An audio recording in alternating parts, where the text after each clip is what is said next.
E agora chegou um momento muito especial para o Grupo Bittencourt, que é o de apresentar os resultados de um estudo inédito sobre o cenário do franchising no Brasil, com foco nas práticas de expansão, canais, relacionamento e gestão das redes em cenários complexos. Chamo ao palco Caroline Bittencourt, sócia-diretora de Relacionamento e Insights do Grupo Bittencourt. Arrasa!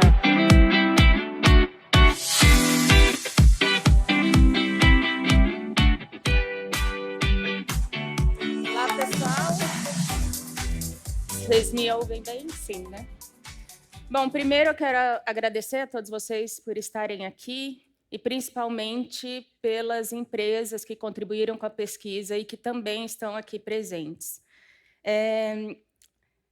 O que a gente fez esse ano para retratar a questão do Código do Crescimento? A gente pensou, tá, o franchising está crescendo. Ontem, quem esteve aqui ouviu a Cris falar sobre o franchising ter crescido 13,5% em faturamento o ano passado. Só que quando a gente olha para o crescimento consistente, a gente entende que não é só uma questão de números, mas é sobre visão, consistência e inteligência estratégica que essas redes devem ter. E esse foi a nossa lente, que é uma rede grande não necessariamente é uma grande rede, são coisas distintas. Rede grande é uma rede com muitas unidades. Uma grande rede é aquela que, de fato, tem consistência em suas operações, seus franqueados são rentáveis, são felizes. E é esse o nosso olhar para identificar quais são, de fato, as grandes redes e o que elas têm para nos mostrar de aprendizado. Bom, a nossa pesquisa começou em julho desse ano, foi até agosto. É um processo, aliás, eu quero pedir, vocês respondam pesquisa, porque quem trabalha com isso sofre. Não sei vocês, na hora de fazer pesquisa com franqueado, estou vendo algumas pessoas fazendo assim, respondam. É muito importante para a gente poder ter dados e, inclusive, muni-los de informações relevantes para o mercado. Então, foi uma pesquisa quantitativa, a nossa amostra esse ano foi 12% maior do que em 2024, a gente chegou em 135 redes. O nosso foco é sempre ouvir o franqueador. Então, a gente quer entender as práticas de gestão, quais são as dores e onde eles acertam. Então, a gente tem uma abordagem de pedir para o franqueador responder, o responsável pelas decisões da rede, e a gente chegou em 63% dessa qualificação. Quando a gente fala de número de unidades, a gente vê aí um reflexo também da composição das empresas no Brasil. A grande maioria das redes que responderam são aquelas com até 100 unidades. 45% das redes eram até 100 unidades. E a gente sabe que quando se começa no franchising, romper essa primeira barreira das 100 unidades é um trabalho doloroso, é difícil você chegar nessas 100. E acaba que o franchising tem muitas franqueadoras, porém, elas também têm uma desigualdade grande. A gente tem poucas franqueadoras muito grandes e várias ainda em desenvolvimento. Os setores foram os mais diversos possíveis. E, trazendo um pouquinho sobre o perfil das redes, a gente tentou entender, tá bom, quais são os modelos que vocês têm dentro da sua operação. Então, 97% trabalha, de fato, com franqueados individuais, mas algumas também desenvolvem multifranqueados e master franqueados em suas operações. A gente tem bons exemplos no Brasil disso. As franquias tradicionais, a gente chama de tradicional aquelas que têm um valor de investimento acima de 135 mil, que isso é uma classificação da ABF, abaixo disso é considerado microfranquia. E os formatos de operação também, loja física tradicional também é a maior representatividade. E a gente tem, logo em seguida, quiosques, store-in-store, home-based, móvel. Então, a diversidade de formatos e de níveis de investimento fortalece essa resiliência do franchising, porque a gente tem aquele que tem um investimento maior, tem o que tem investimento menor, e isso dá mais possibilidades de ingresso de investidores no franchising. Quando a gente está falando de expansão sustentável e a gente, como eu falei no começo, estava focando nas boas práticas, a gente tem que falar de governança, de critérios para seleção, das estratégias e, de fato, os desafios. Não é só um mar de tranquilidade, a gente sabe que tem muita ventania, muita onda pesada que o franchise enfrentam, e a gente quer conhecer esses desafios. Quando a gente fala sobre governança na expansão, a gente também quis entender, tá bom, se você quer ter multifranqueados, que são aqueles que operam mais de uma marca, que, de fato, trazem benefícios para a rede, porque são pessoas mais experientes em gestão, elas trazem uma inteligência maior de operação de outros negócios e contribuem bastante com conhecimento para a rede. O que você geralmente pede para que esse franqueado tenha antes de ingressar? Na verdade, antes de permitir que ele ingresse em outra rede. Confidencialidade e segredo comercial é o básico. Esse franqueado tem que se comprometer a não passar o que é o principal da franqueadora, que são esses ativos intangíveis, né? Que é o know-how, que é o conhecimento do negócio. Muitas restringem também o tipo de franquia, afinal, eu não quero que meu franqueado tenha uma franquia de uma operação concorrente à minha. Então, isso tudo faz com que exista essa governança no franchising. Quando a gente fala sobre multi-unidades, ou seja, conceder mais uma unidade para aquele mesmo franqueado, apesar de a gente ter vários dados aqui, acho que o principal recado é, afinal, o quanto esse franqueado que você está concedendo uma segunda unidade, ele é, de fato, importante para a evolução da estratégia da marca. Ele pode ser um franqueado que está dando muito certo, pode estar faturando bastante, mas será que ele é aquele cara que vai estar junto com você para desenvolver novas estratégias, que ele está engajado com a marca, com o crescimento, e não pensando apenas em números, né? Então, tem várias oportunidades aqui de avaliar, além da questão financeira, mas outros quesitos para garantir que esse franqueado tenha aderência ao negócio e tenha a possibilidade de ter mais de uma unidade. Sobre a agressividade ou não da expansão, inclusive eu comecei falando, não estamos falando de redes grandes. Existe uma cautela na expansão atual. Mais de 50% das redes está dizendo que tem uma estratégia de expansão para os próximos 2 anos conservadora, né? Então, eles querem crescer no máximo até 30%. E aí eu quero dar um recado aqui, que talvez quando a gente fala de crescimento e talvez um crescimento mais acelerado, a gente vê ali que só 15% das franqueadoras consideram aquisição de redes concorrentes ou parceiros, né, ou complementares. E uma das coisas que a gente mais tem visto, e a gente ouviu muito falar disso, que uma forma de crescer é criando um ecossistema, é se associando com empresas sinérgicas às suas. Então, trazer outros negócios para dentro da sua marca, criando um conglomerado de que possa contribuir uma com o crescimento da outra, é uma grande oportunidade de expansão ainda não muito avaliada pelo franchising.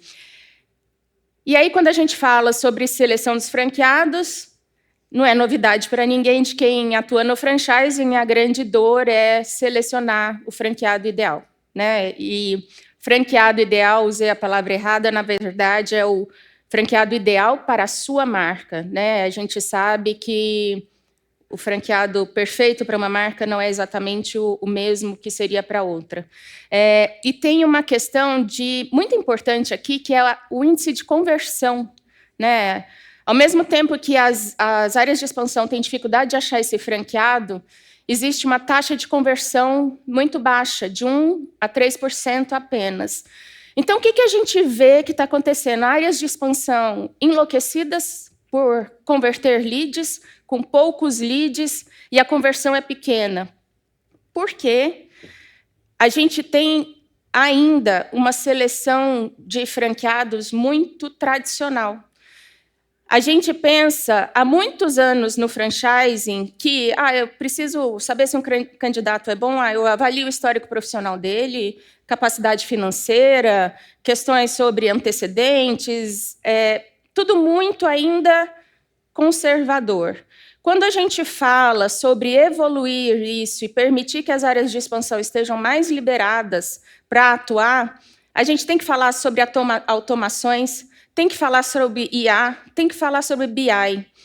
A gente precisa fazer com que o primeiro filtro seja automatizado e as áreas de expansão estejam focadas só naqueles que realmente fazem sentido. Inclusive para agendamento de reunião. Às vezes, eles ficam focados em agendar reuniões. E a gente vê isso na Bittencourt. Agendam várias reuniões. As pessoas não aparecem. Eu não sei o que acontece, mas elas não aparecem na reunião. Isso acontece muito. Então, essa primeira triagem, esse agendamento, pode ser todo automatizado e as pessoas ficam da área de expansão focadas em fazer, de fato, a venda, a seleção do franqueado. Sobre a atratividade da marca no franchising, tem muita coisa acontecendo de que, quando a gente perguntou para o franqueador o que faz, de fato, a sua marca ser diferente da concorrência no franchising? E a gente ouviu muita coisa que é o mínimo esperado de uma rede.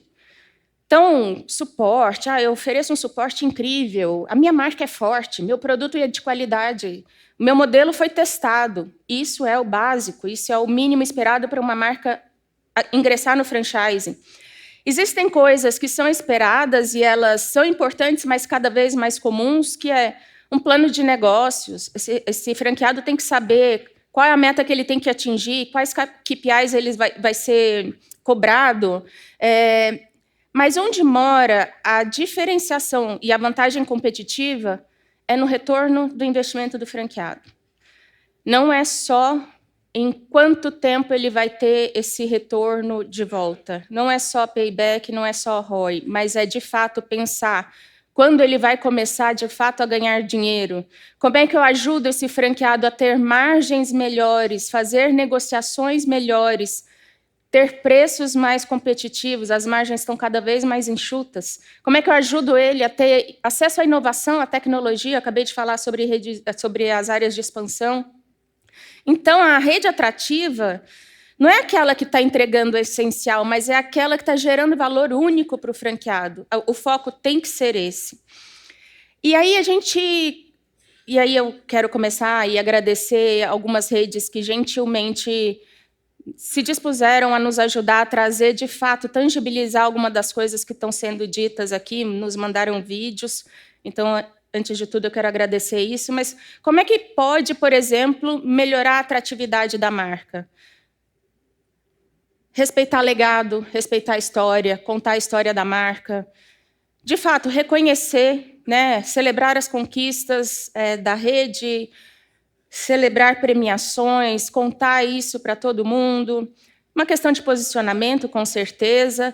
E eu quero ouvir um dos franqueadores agora, por favor. O modelo de negócio da Acuidar foi amplamente testado e validado antes da expansão, garantindo um padrão replicável e de fácil implementação, com processos bem definidos, suporte estruturado e metodologias próprias, desenvolvidas ao longo de 10 anos de operação. Conseguimos manter a qualidade dos serviços prestados a clientes e franqueados da Acuidar, mesmo em ritmo acelerado de expansão.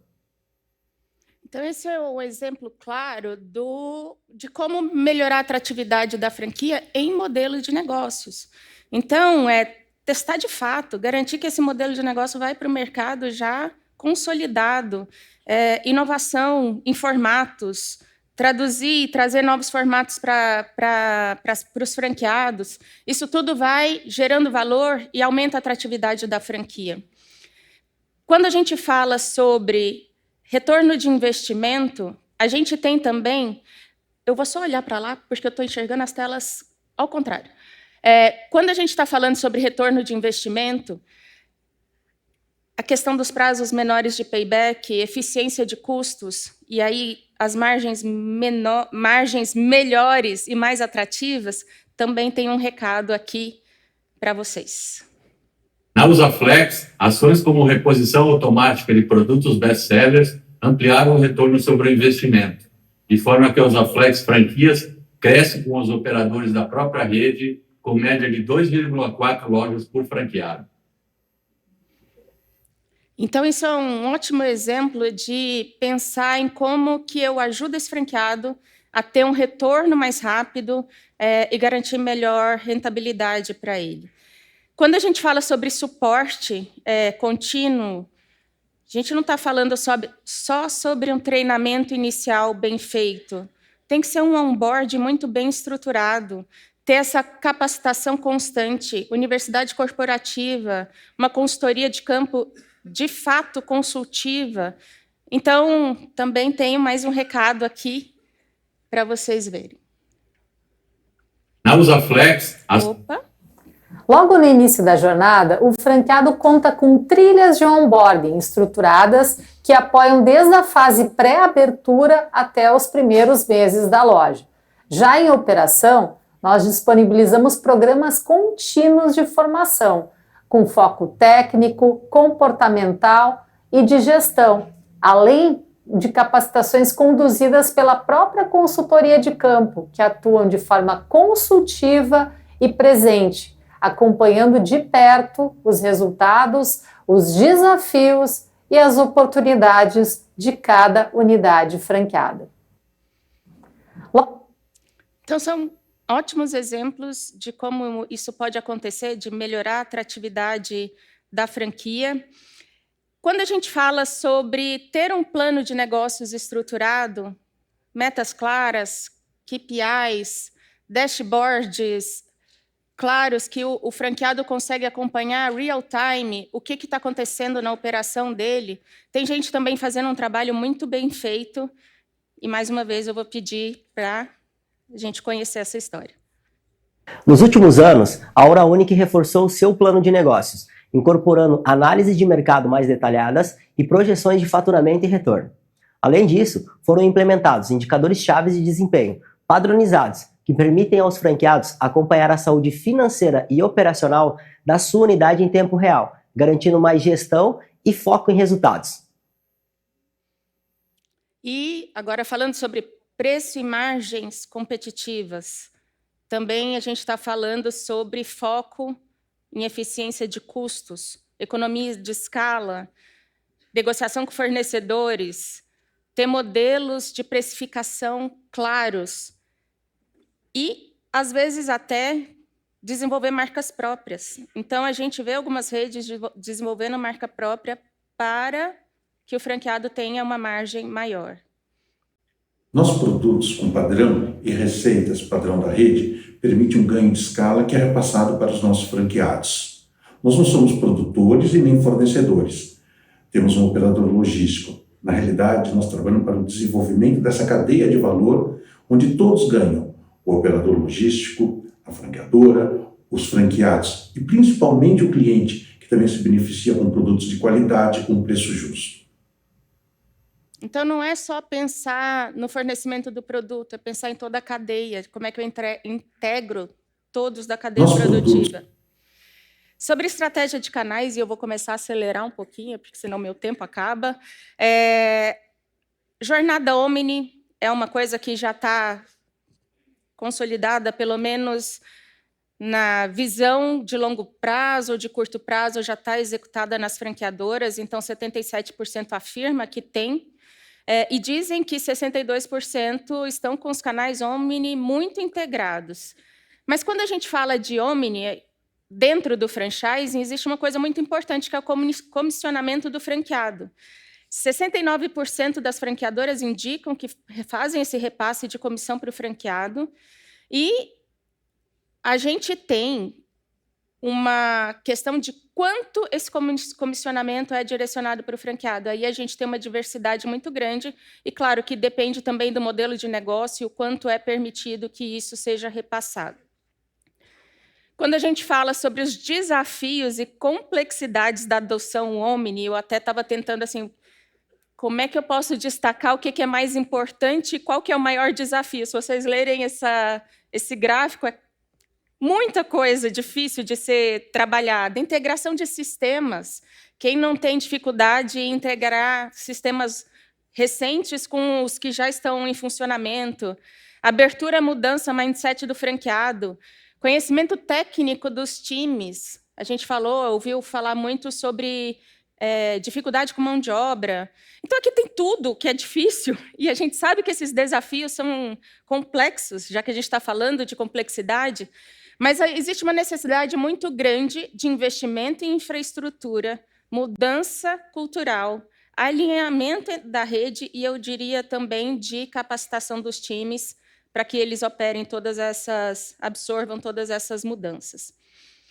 Como driblar essa complexidade? Então, para aquelas pessoas que falaram, não, isso aqui para mim está equacionado. Tá bom, então como é que você fez? Eu resolvi os gargalos operacionais, resolvi atritos na remuneração entre os canais, então, regras claras para split de receitas, de comissionamento. Quando eu tinha resistência à adoção, pilotos apoiados pelo conselho, cronogramas claros de implantação. Então, isso tudo ajuda a driblar essa complexidade da adoção do Omni. E aqui a gente tem algumas frases. Então, por exemplo, Tintas MC fala, olha, eu tenho pilotos com o conselho de franqueados que aceleram a decisão. Onodera, eu tenho muita transparência com a rede e eu garanto previsibilidade do split. Franqueado não fica sem saber o quanto ele vai ganhar nas transações do Omni.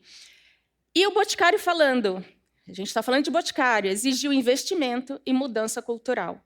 Isso não acontece por acaso, não acontece sem investimento, então precisa sim ter essa visão, e aqui a gente tem redes, exemplos que já estão falando sobre isso. Política comercial está bem equacionado aqui, mas o que a gente quer destacar aqui é mais a questão dos preços diferentes em cada canal. Então, existem aquelas redes que fazem a política que dá a previsibilidade do franqueado poder, entre um mínimo e máximo, exercer sua capacidade de adequação ao mercado local. E a gente vê que algumas políticas hoje já estão mais flexíveis e que ajudam na autonomia do franqueado no mercado local. Afinal, ele que conhece melhor aquele mercado em que ele está atuando. O grande desafio é manter a coerência entre os canais, proteger a margem, sem perder a experiência do cliente. Quando a gente fala sobre maturidade das redes, a gente tem aqui algumas diferenças. A gente separou o que era avançado, o que era estruturado e o que ainda estava em estruturação. Avançado é aquilo que eu estava falando, grandes franqueadoras ou o senso comum do franchising já sabe, eu preciso ter suporte, eu preciso dar uma gestão. O impacto disso como é que a gente faz esse suporte ser efetivamente robusto, modelos bem definidos. Mas eu quero chegar principalmente no ponto de o que está em estruturação, que é onde está os pontos mais sensíveis das redes hoje. Em sucessão, ESG, maturidade digital. E aqui entram umas questões que eu também acho que ninguém vive isso no dia a dia, por isso que está lá como em estruturação. Equipes reduzidas e sobrecarregadas, falta de investimento em áreas novas. Muitas vezes a rede cresce muito rápido, sem a estrutura. Prioridade estratégica, muitas vezes o foco está em temas urgentes, é resolver o que precisa ser resolvido agora, sem olhar para o futuro. Sucessão, ESG, tudo que vai impactar na rede um pouco mais no longo prazo acaba sendo esquecido. E aí, cultura, processo de gestão, falta de metodologias claras, então, isso tudo, acredito que seja a dor de muitos aqui. O grande desafio de alcançar essa maturidade é, de fato, sair da urgência, entrar na estratégia, cuidar quando o crescimento vem mais rápido do que a estruturação. Isso pode acontecer, e a gente não está falando que isso é errado, pelo contrário, mas faça isso de forma responsável e estruturada. Eu vou contar um caos. Eu participei de um treinamento uma vez, uma convenção, e uma pessoa falou assim, eu vou sair vendendo franquia porque eu queria crescer. Agora eu estou com dificuldade de entregar meu produto. Agora eu estou com dificuldade de implantar. E, claro, focou no que não deveria focar de imediato. E aí, quando a gente fala de excelência da rede, a gente tem 67% das redes que têm programas de excelência, mas o foco ainda tem sido em premiar, em celebrar, dar benefícios simbólicos, mas não tanto no desenvolvimento do franqueado para que ele seja, de fato, um multiplicador da excelência dentro da rede. Os indicadores monitorados, a gente trouxe aqui também, mas tem vários indicadores que estão sendo monitorados, mas olhando ali pelos que estão mais monitorados, a gente pensa assim, mas, de fato, qual que está trazendo mais inteligência? O franchising está focado nos clássicos. Venda, conformidade, engajamento da rede, fornecimento dos relatórios que precisam ser enviados. Ainda estamos focando no que sempre foi feito.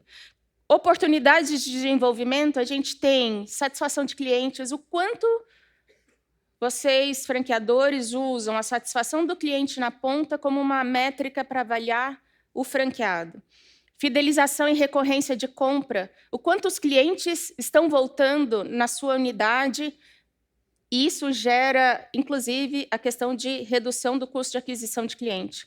Eficiência operacional, aumento de receita. Então, tem muitas coisas que podem ser trabalhadas em oportunidades, sustentabilidade, participação na comunidade e satisfação dos colaboradores. Estão esquecendo das pessoas. Falando um pouco sobre suporte e olhar para o nível de engajamento da rede, o que a gente viu é, da porta para fora, o engajamento cai. O que eu quero dizer com isso? Franqueados em operação. Como é que esse cara está? É um dos públicos menos engajados com a marca. Os fornecedores, a gente falou tanto sobre margem, sobre ter parceria com os fornecedores para que eles ajudem a ter uma margem melhor. Os clientes são menos engajados, então, da porta para fora, precisa ser cuidado. Consultoria de campo, 93% das franqueadoras têm, precisa ter, mas onde está o nosso ponto de atenção? Um consultor atendendo, em média, 22 franqueados. O quanto esse consultor não precisa de apoio de tecnologia para fazer isso acontecer? Remuneração média desse consultor de campo é de R$ 6.700. Esse cara cuidando de 22 franqueados, será que é assim que ele tem que ser remunerado? Os desafios, de fato, valorização e retenção de talentos, suporte como diferencial competitivo, e mais alguns que eu vou passar, que senão vou ultrapassar meu tempo. Um suporte multidimensional já acontece, mas eu quero destacar duas coisas. Entre os top 3 mencionados, estava lá, eu tenho um SAF, ele é o tradicional, e aí os menos citados são, eu tenho um SAF automatizado por IA. E isso implica diretamente no SLA de resposta ao franqueado. Se eu tenho isso automatizado por IA, a gente tem a possibilidade de dar respostas rápidas, resolver o problema rápido do franqueado, não tem por que demorar mais de 48 horas para responder uma dúvida ou nem ter um prazo acordado com ele. Sobre inovação nas franquias, 1/3 planeja utilizar IA, mas 64% das franqueadoras dizem que usam, e eu digo dizem que usam, porque elas dizem que usam, não, e estão usando mais mais no operacional, mas, de fato, deixou de ser promessa e está virando prática no franchising. Os próximos passos, expandir esse impacto para ganhar eficiência estratégica. Mesmo o Market For You já sendo uma empresa tecnológica, nativo digital, nesse ano demos um passo ainda maior. Trouxemos um CTO com ampla experiência em inteligência artificial e contratamos mais de 20 profissionais para se juntarem ao nosso time tecnológico. Esse é o nosso otimismo do momento que a gente vive e perspectiva futura.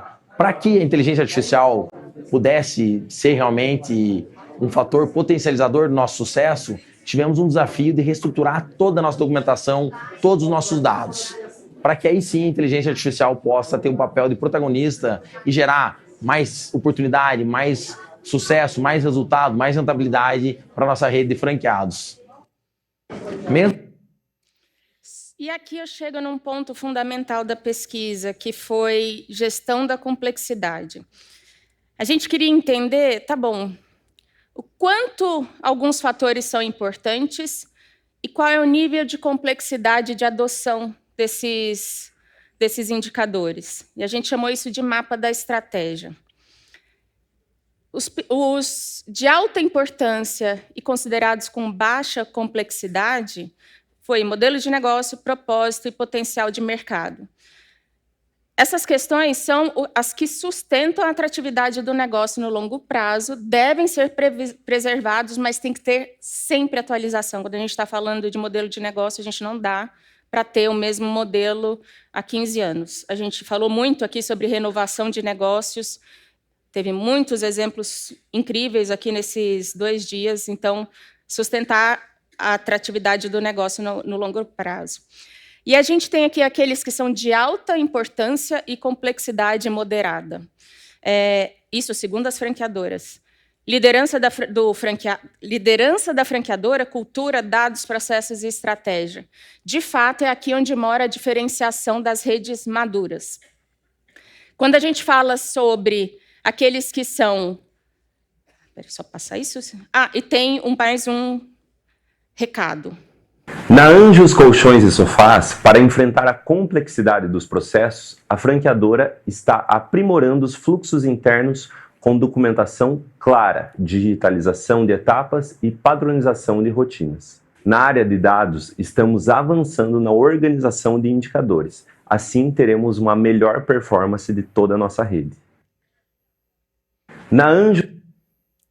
E aí, quando a gente fala sobre aqueles que foram considerados com menor importância e complexidade baixa, estrutura organizacional e governança, como que isso pode ser considerada baixa complexidade quando a gente está falando de criar regras, definir papéis, estruturar a base? Eu estava discutindo essa pesquisa com a Cláudia e a gente ficou assim, não sei o que está acontecendo, mas as franqueadoras precisam entender que cuidar da estrutura organizacional, definir papéis, isso é fundamental para que a rede se prolongue e se sustente ao longo do tempo. A gente chamou isso de miopia estratégica. O cuidado se não tomar cuidado com isso, você gera travas de crescimento e um gerador de caos e baixo engajamento, risco alto da rede ficar pelo caminho. Exige investimento em tecnologia e liderança do franqueado, que foi considerado média importância, complexidade moderada. E eu vou passar mais um vídeo, porque o meu tempo estourou. A Lívia deve estar querendo me matar. Outro ponto de alta complexidade é a liderança por parte dos franqueados. No modelo de microfranquias, muitas vezes nos deparamos com perfis que ainda não possuem experiência empreendedora consolidada. Por isso, estamos trabalhando intensamente para desenvolver habilidades gerenciais nesses franqueados, incentivando-os a assumirem, de fato, a liderança do negócio e da equipe, o que tem refletido diretamente na melhoria do desempenho das operações. Então, investir no franqueado, pensar a liderança do franqueado como um ponto de alta importância e não de média importância. E aí, pessoas, quantas vezes a gente ouviu nesses 2 dias a importância de cuidar das pessoas? Alta complexidade, alta importância. Então, aqui eu acho que todo mundo concorda. Lidar com pessoas de fato... O senso comum é de que é a maior dificuldade das empresas. Todo mundo sabe que é importante, mas muitos de nós não fazemos o suficiente para reter, valorizar e desenvolver essas pessoas. Isso é uma dor comum, todas as empresas passam por isso. E o cuidado maior é reconhecer, sem ações concretas, é um descompasso perigoso. Sem as pessoas no centro, cai o engajamento, cai a produtividade, e a energia e vitalidade da rede. Então, as nossas conclusões, sendo muito rápida, o que levamos disso tudo é que olhar para dentro da rede, o que está sendo feito por hábito e o que está sendo feito de estratégia, transformar dados em decisões e inteligência, só só existe quando se gera movimento, desenvolver franqueados como líderes, não só como operadores, criar valor antes de buscar uma expansão muito acelerada, reforçar a cultura e não só o controle, aproximar a tecnologia das pessoas, né? O digital só faz sentido quando amplia o humano. Evoluir do discurso para a prática no SG, no cuidado com as pessoas. Quem não evolui o franqueado fica para trás como modelo. E, principalmente, quando a gente fala do código do crescimento, isso não está nos números, está nas pessoas, nas decisões, na disciplina de transformar o propósito em resultado. Afinal, uma rede grande é diferente de uma grande rede. E é isso, pessoal.